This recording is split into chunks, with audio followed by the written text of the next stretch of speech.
কেউ কেউ কখনো কখনো দাঙ্গা লাগানোর চেষ্টা করে। মুর্শিদাবাদ জেলায় কিন্তু দাঙ্গার ইতিহাস নেই। বাবরি মসজিদ ডিমোলিশন হয়, সব জায়গায় দাঙ্গা হলেও মুর্শিদাবাদ জেলায় দাঙ্গা হয়নি। কয়েকদিন আগে বেলডাঙায় একটি দাঙ্গার চেষ্টা করা হয়েছিল। আমার ধন্যবাদ উভয় সম্প্রদায়কে। আমরা ঐক্যবদ্ধ পরিবার, আমাদের মধ্যে কোনো ভেদাভেদ নেই। যারা করে তাদের আমরা ঘৃণা করি। একটা রাজনৈতিক দল আছে, ঘুম থেকে উঠেই শুরু করবে তুমি হিন্দু না তুমি মুসলমান। কয়েকটা চুনোপুটি হঠাৎ করে জন্ম নিয়েছেন, তারা এসে বললে ওয়ে তুমি হিন্দু আলাদা হয়ে যাও, মুসলমান আলাদা হয়ে যাও, শিখ আলাদা হয়ে যাও।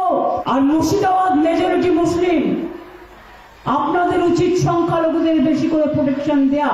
মানুষ বিপদে পড়লে আমরা ভোটের সময়ের পাহারাদার নই, আমরা 365 দিনের পাহারাদার।